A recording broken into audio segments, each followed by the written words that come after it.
aku merasa hidup dengan selingkuh. Bukan cuma orang yang menderita dalam pernikahan yang selingkuh, orang yang bahagia dalam pernikahan juga selingkuh. Nah, because yes, happy people cheat too.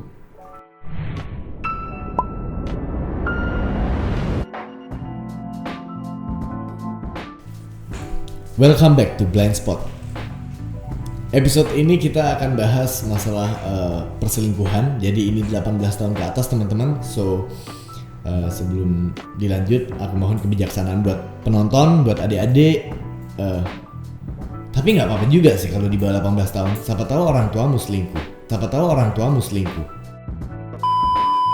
Iya kan? Oke, jadi kalau misalnya enggak ya.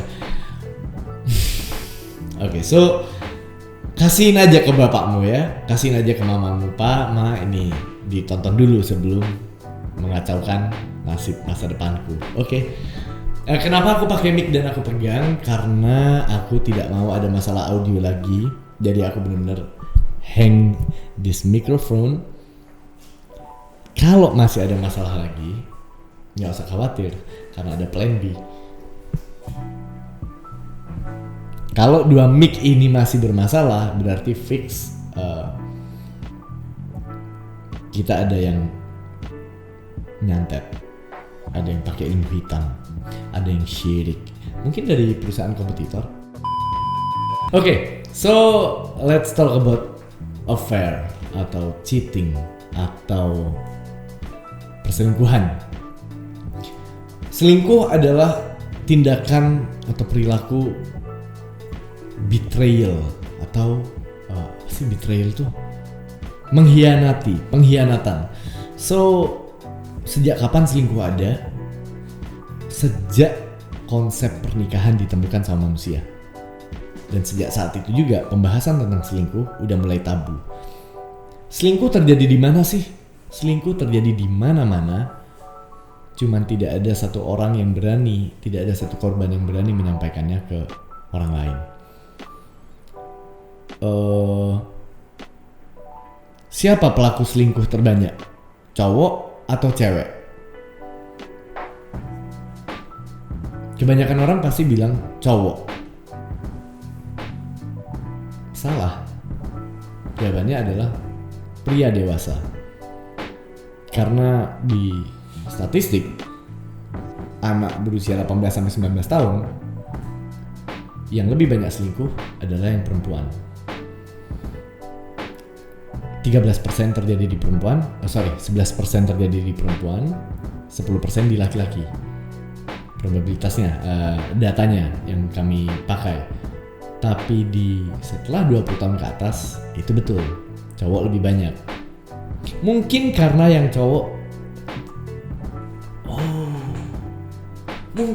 yang cowok kalau selingkuh lebih sering ketahuan. Dang. Girl. Makanya secara statistik cowok tercatat lebih banyak karena ceweknya berhasil ngegap. Wow, aku mind blown sama pikiranku sendiri loh.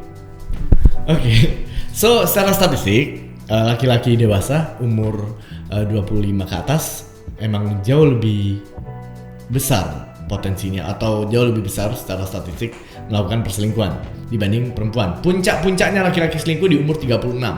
Kalau kita lihat apa yang terjadi di umur 36 biasanya ditandai dengan mulainya kesuksesan finansial pada laki-laki itu.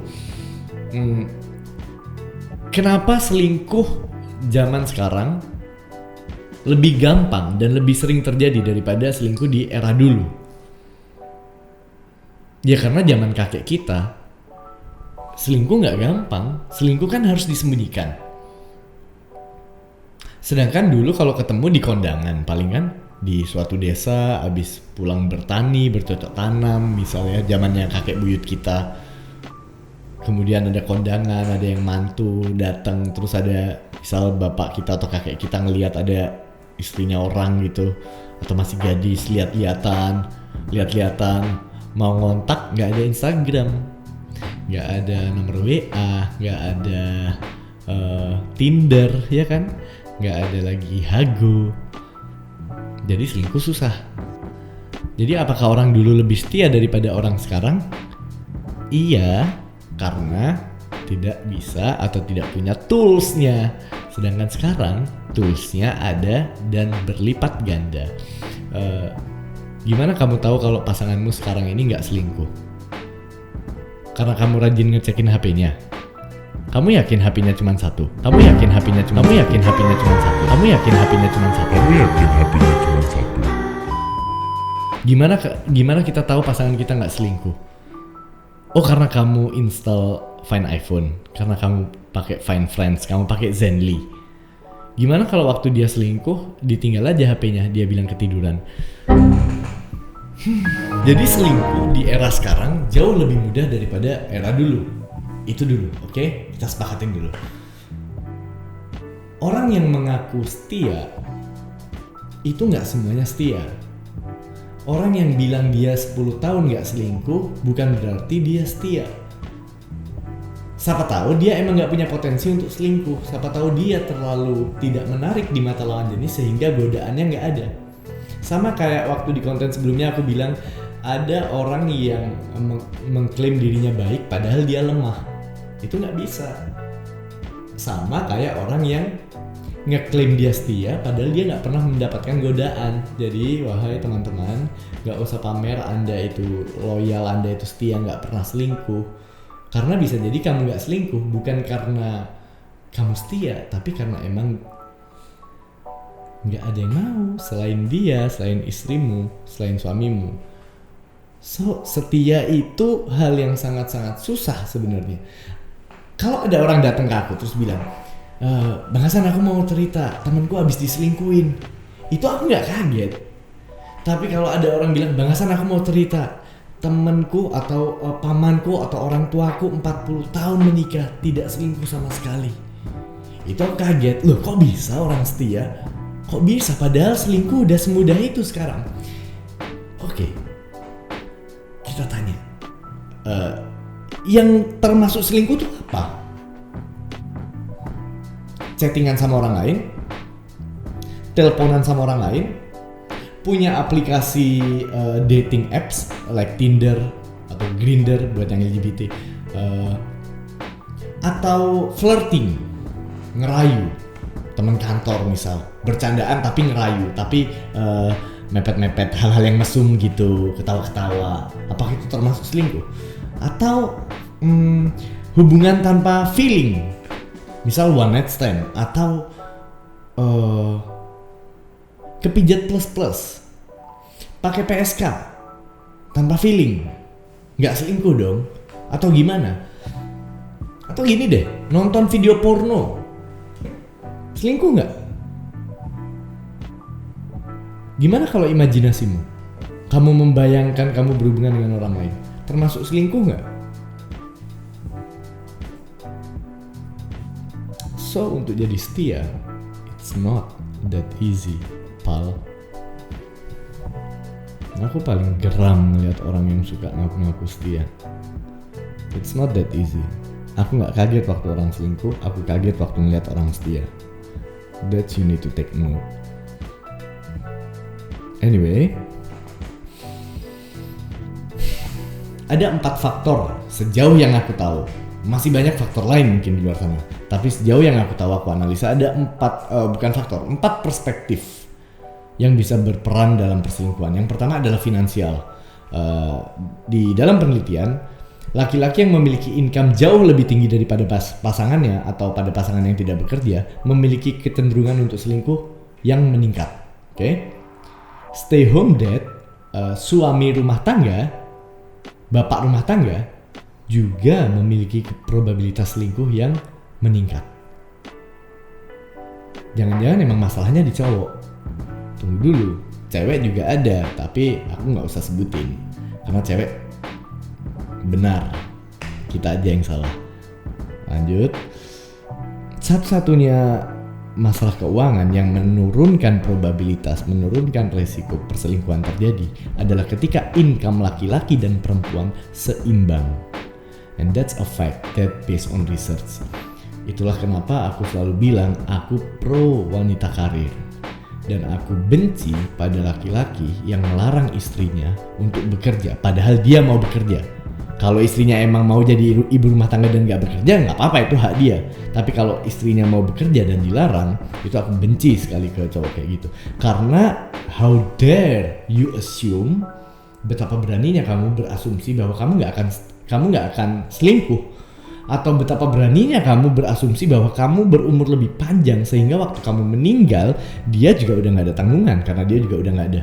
Gimana kalau kamu mati duluan? Gimana nasib istri dan anakmu yang kamu larang untuk kerja? Gimana nasib istrimu yang akhirnya dia udah gak capable untuk kerja karena dia udah lama gak bekerja? So lanjut, secara finansial itu ya. Aku breakdown dulu aja deh. Ada 4 perspektif. Yang pertama finansial, yang kedua setara evolusi, kita lihat dari sudut pandang evolusi, yang ketiga kita lihat dari sudut pandang biologi atau neuropsychology, jadi psikologi otak, melihat reaksi kimia di otak kita. Yang keempat adalah faktor psikologis yang mempengaruhi kenapa orang bisa selingkuh. Yang pertama tadi finansial udah aku bahas. Yang kedua dari sudut pandang evolusi, laki-laki takut istrinya selingkuh karena dia takut anaknya bukan anaknya. Kenapa kayak FTV ya? Laki-laki takut istrinya selingkuh, laki-laki harus yakin istrinya setia karena dia butuh tahu siapa yang anaknya. Supaya apa? Supaya waktu dia meninggal dia tahu sapi-sapinya, kudanya, makanannya harus diwariskan kepada siapa. Sedangkan wanita takut suaminya selingkuh, wanita butuh suaminya setia untuk memastikan sumber daya yang diberikan ke dia dan anaknya tetap aman. Jangan sampai diambil sama wanita purba yang lain. Paham nggak maksudku? Karena di lewat kalau pakai teori evolusi itu masyarakat purba tuh yang laki-laki yang bekerja karena secara fisik dia yang lebih kuat.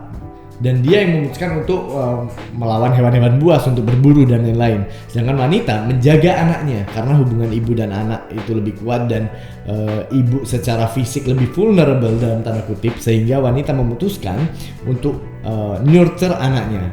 Tujuannya apa? Supaya spesies manusia tetap hidup. Dan manusia itu harus setia, harus monogami.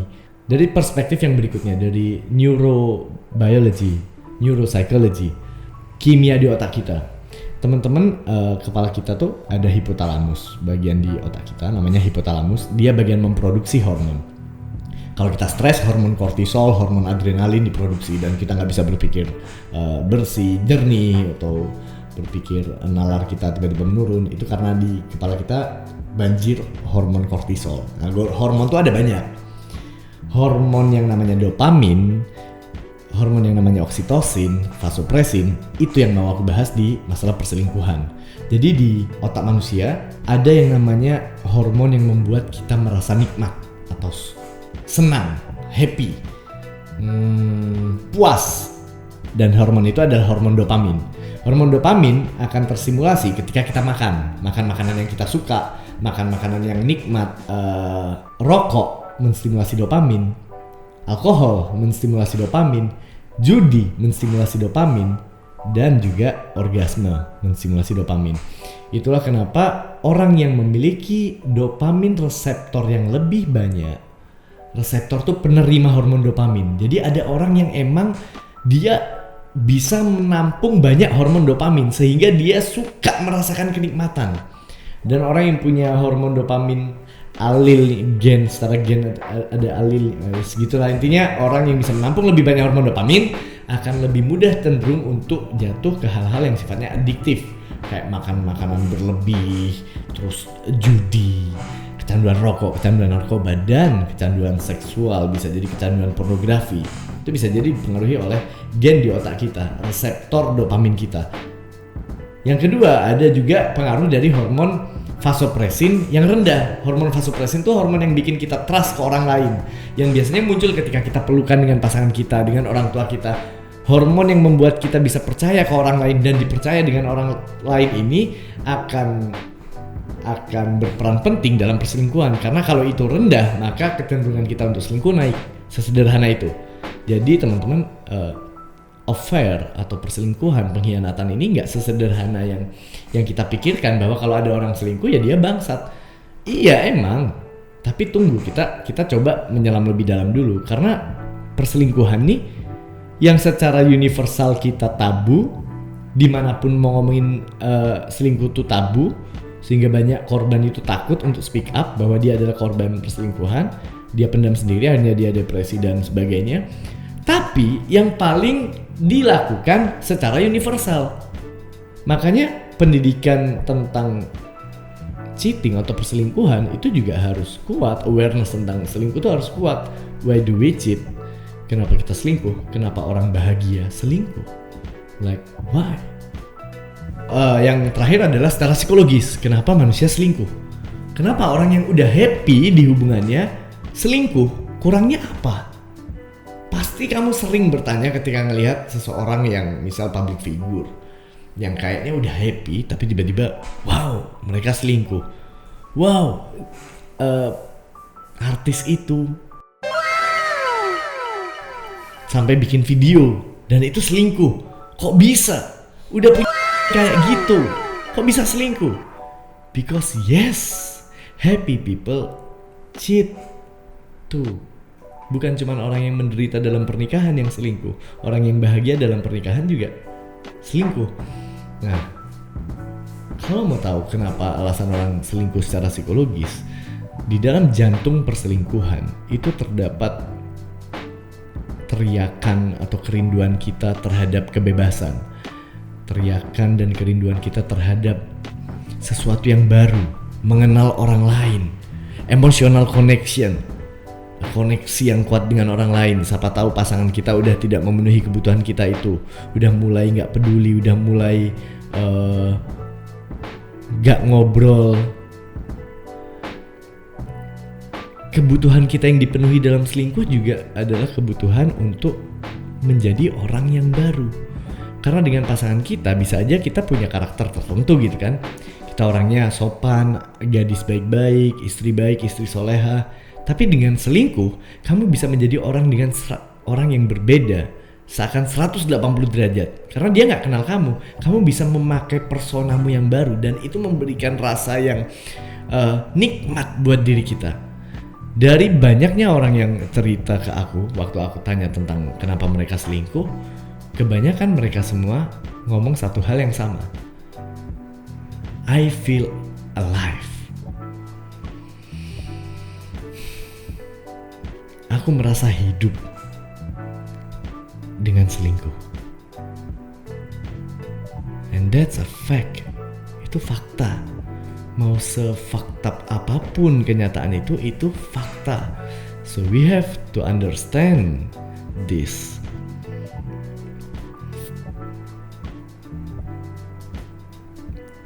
Selesai pembahasannya.